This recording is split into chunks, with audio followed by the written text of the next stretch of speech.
মন ভালো নেই বারাসত বিধানসভা কেন্দ্রের ভোটারদের, যারা বামপন্থী, যারা তৃণমূলপন্থী, যারা বিজেপি পন্থী ভোট দিয়ে থাকেন, সক্রিয় রাজনীতি করেন না, তাদের মনটা গুমোট আকাশের মতো। প্রার্থী পছন্দ হয়নি, একই ভাবনা, একই আলোচনা চলছে বিজেপি, তৃণমূল এবং বামেদের মধ্যেও। বারাসত বিধানসভা কেন্দ্রটি এমন একটা কেন্দ্র, গত 20 বছরে এই কেন্দ্র থেকে একটা জনপ্রিয় জননেতা তৈরি হয়নি। অনেকেই বলে থাকেন যে তৈরি হতে দেওয়া হয়নি, আমি কিন্তু তা বলি না। আমার মনে হয়েছে, আমার খুব কাছ থেকে দেখা পেশাগত কারণে এই বিধানসভার বাম, বিজেপি ও তৃণমূলের অন্দর মহল যে দেখার অভিজ্ঞতা, সেই অভিজ্ঞতা থেকে আমার একটি কথাই বারবার মনে হয়েছে, আসলে বারাসত বিধানসভা কেন্দ্র, বারাসত পৌরসভা কেন্দ্র এলাকা থেকে যারা রাজনীতি করেন তারা ম্যাক্সিমামটা হচ্ছে অনুগামী। আর জনপ্রিয় হওয়ার জন্য যে গুণগুলো থাকা দরকার, যে বৈশিষ্ট্য থাকা দরকার, যে সদিচ্ছা থাকা দরকার এবং যে সক্ষমতা থাকা দরকার, সেগুলোর কোনোটাই এই বারাসত বিধানসভা কেন্দ্রে যারা রাজনীতি করেন, বিজেপি, তৃণমূল, বামে, তাদের কারোর নেই। আর যারা রাজনীতি করেন তারা অবশ্যই রাজনীতিটা বোঝেন। আমি বলছি জনপ্রিয় জননেতা হওয়ার, যেটা বারাসতের ভোটাররা আশা করেন, সেই আশা পূরণের জন্য যে কোয়ালিটি কোয়ান্টিটি থাকা প্রয়োজন ছিল সেটা নেই। আর এই না থাকার কারণে বিজেপি, তৃণমূল, বামেরা যে প্রার্থী দিয়েছেন সেই প্রার্থীতে একটুও খুশি নন বারাসতের ভোটাররা। শুরুতে যদি আসি তৃণমূল, 2011 সালে এই বারাসত কেন্দ্রটি কিন্তু রাজ্যের অন্যান্য কেন্দ্রগুলোর মতো জিতেছিল তৃণমূল। পরিবর্তন, পালাবদল যাই বলি না কেন, এই 2011 সালে বিধানসভা সময় তৃণমূল প্রার্থী দিয়েছিল, প্রার্থী খুঁজে না পেয়ে, বারাসতের ভূমিপুত্র না পেয়ে, অভিনেতা চিরঞ্জিত চক্রবর্তীকে। বারাসতে তৃণমূলের অনেকেই বলে থাকেন এই বিধায়কের অফিসটা কোথায়, আমরা তৃণমূল করে আমরা নিজেরাই জানি না। আর বারাসত বিধানসভা কেন্দ্রের এই বিধায়ক তহবিলের টাকা সমানভাবে প্রত্যেকটি বারাসত পৌরসভা এলাকার বিধানসভা অধীনস্থ ওয়ার্ডে সমবন্টন হয়নি। আবার পৌরসভা যে পরিমাণের টাকা পেয়েছে তা আবার পায়নি বারাসত বিধানসভা কেন্দ্রের মধ্যে থাকা পঞ্চায়েত। সব মিলিয়ে একটা চিরঞ্জিত চক্রবর্তী যেন কারোর কারোর হাতের বন্দি ছিলেন, হাতের তালুবন্দি ছিলেন, এমনটা বলেন অনেকে। তৃণমূলের অন্দরেই অনেকে বলেন। তৃণমূলের ভিতরে আলোচনা সমালোচনা এইসব এই নিয়ে হয়েছে। এবং ভোট ঘোষণার আগে চিরঞ্জিত চক্রবর্তীর তহবিলের যে টাকা কত ছিল, সেই টাকাটা কিভাবে বরাদ্দ হবে, কিভাবে খরচ হবে, তা অনেকেই জানতেন না তৃণমূলে। শেষমেশ সেই টাকা যে বন্টন হয়েছে, অনেকেই বলে থাকেন সেখানেও ছিল নাকি রাজনৈতিক স্বজনপ্রীতি। আসলে এর থেকে মুক্তি চাইছিল বারাসত বিধানসভার ভোটাররা, হাত বাড়ালেই যাতে বিধায়ককে পায়, এমনটা চেয়েছিল তারা, সাধারণ ভোটার থেকে শুরু করে শাসক তৃণমূলের সকলেই। আশা হয়েছিল, অনেকে আশা দেখেছিলেন, অনেকে ভোট এলেই যেমনটি হয় আর কি, ইচ্ছে জাগে আমিও প্রার্থী হব, সেরকম অনেকে দৌড়ঝাঁপ করেছিলেন, জনসংযোগ করেছিলেন। শেষমেশ প্রার্থী হলেন বারাসত সাংগঠনিক জেলা তৃণমূলের চেয়ারম্যান সব্যসাচী দত্ত। মমতা বন্দ্যোপাধ্যায়ের খুব পছন্দের তিনি, অভিষেক বন্দ্যোপাধ্যায়েরও ঘনিষ্ঠ এমনটা বলা হচ্ছে। যাই হোক, কার পছন্দের কার ঘনিষ্ঠ সে বিষয়টি এখানে বোধহয় খুব একটা বেশি আলোচিত নয়। এখন সব্যসাচী দত্ত এই যে বিধায়ক হলেন, টুইস্টটা এখানে। কারণ বারাসত, ওই যে শুরুতেই বললাম, গত 2 দশকে বারাসত থেকে কোনো ভূমিপুত্র, জনপ্রিয় জননেতা অন্ততপক্ষে সব্যসাচীর মতো তৈরি হতে পারেনি। তো যারা এই বারাসাতটাকে ঠিক নিজেদের দখলে রাখতেন তারা পড়েছেন মহা চিন্তায়। কীরকম চিন্তা? সব্যসাচী দত্ত বিধায়ক হওয়ার পর বারাসাতটাকে তো নিজের মতো করে সাজাবেন, নিজের বিধানসভা কেন্দ্র বলে কথা। আর পাওয়ার পলিটিক্স, পৃথিবীতে একটাই নীতি, আমরা যে যাই বলি না কেন, আদর্শ বলে কিছু হয় না রাজনীতিতে, পাওয়ার পলিটিক্সে, ভোট পলিটিক্সে ক্ষমতা। আর এই ক্ষমতা চালাতে গেলে যে রসদটা দরকার হয় তার নাম অর্থনীতি। নানাভাবে এই অর্থের প্রয়োজন হয়। তো স্বাভাবিকভাবে এতদিন ধরে এই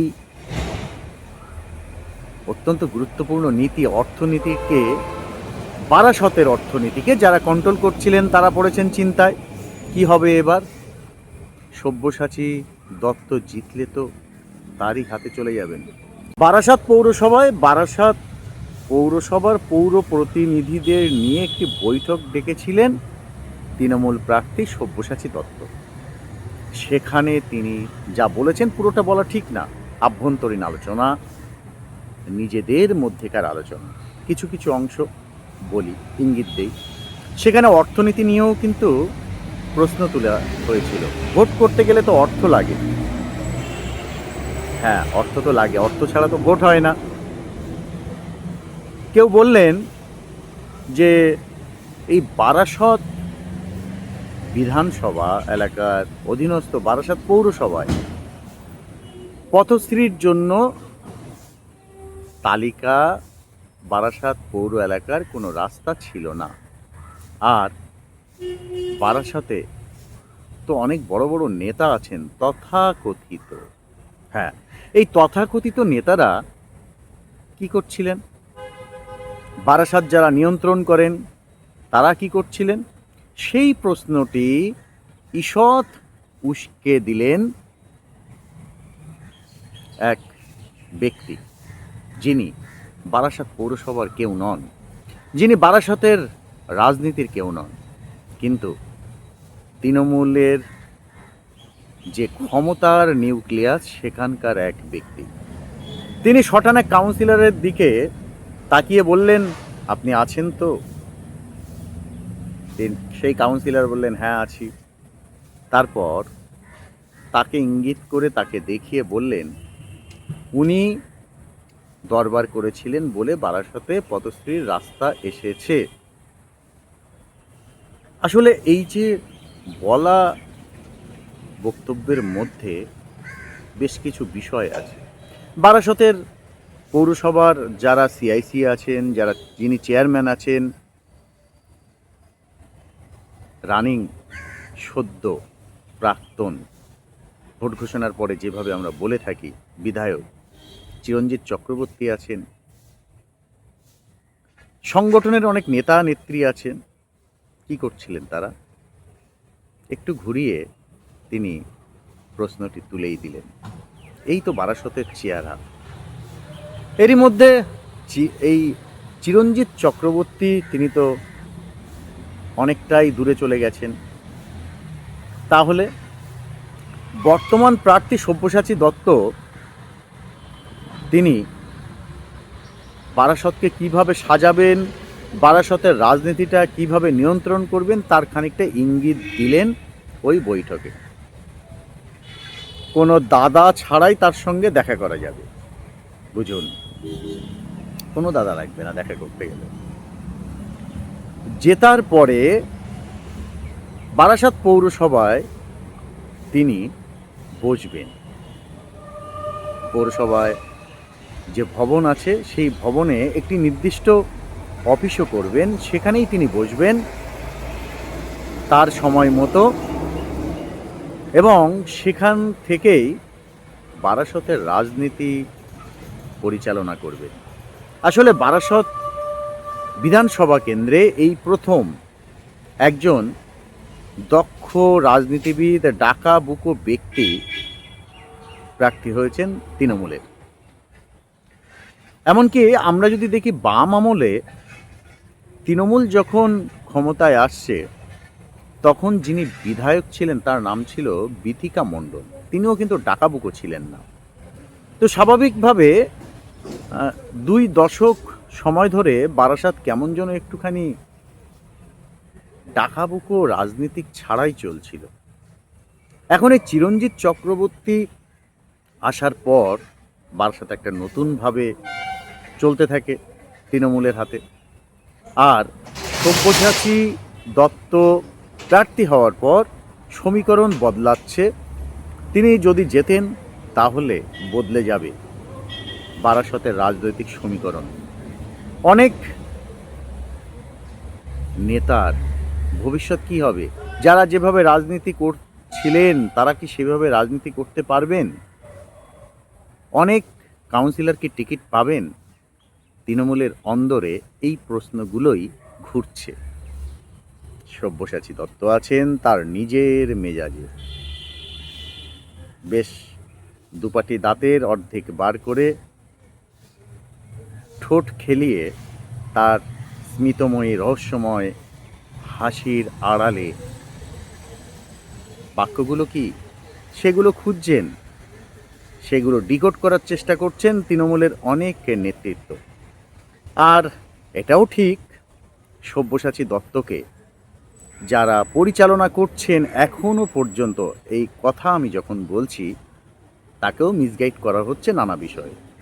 দেখছি তো, একজন পেশাগত সাংবাদিক হিসেবে দেখছি, দাঁড়িয়ে দাঁড়িয়ে উপভোগ করছি। আসলে রাজনীতিটা তো এরকমই, একটু যদি টক ঝাল মিষ্টি খুনসুটি না থাকে তাহলে কি জমে? ওই যে ঠিক আম মাখার মতো।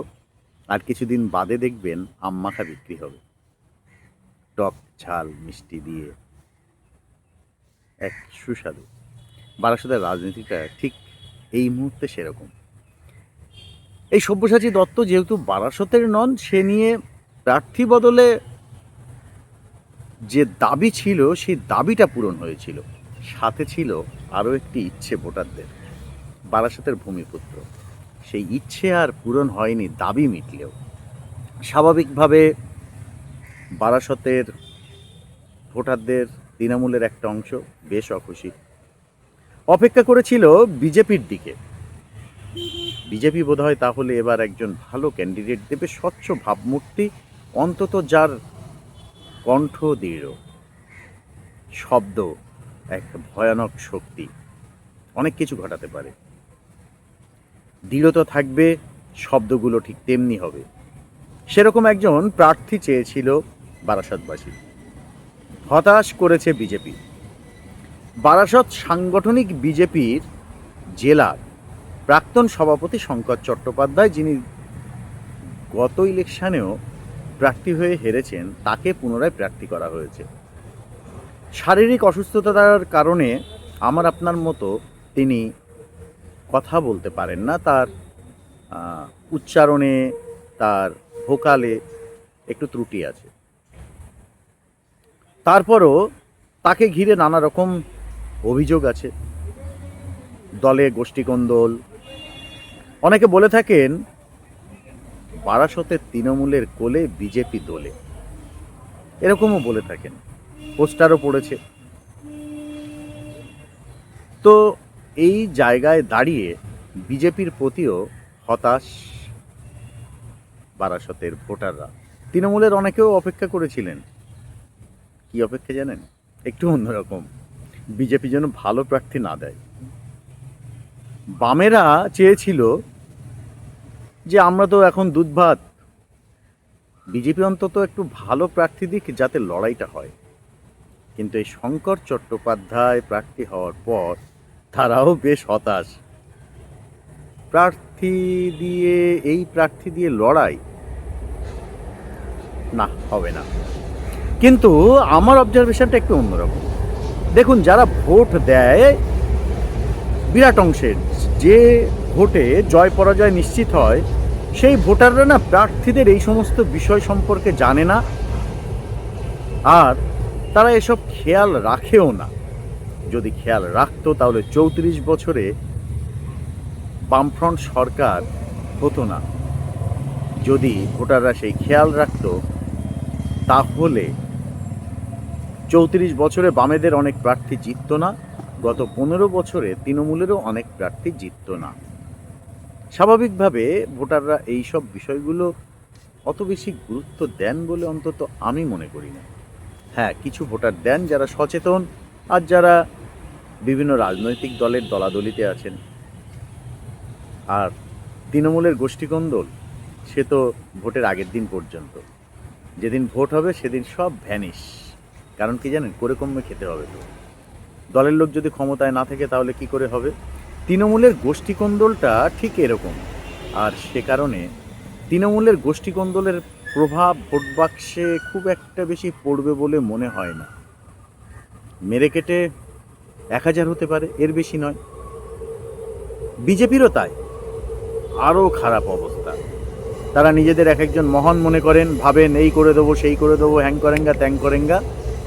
আলটিমেট কুছ নেই, কিচ্ছু করতে পারবেন না তারা।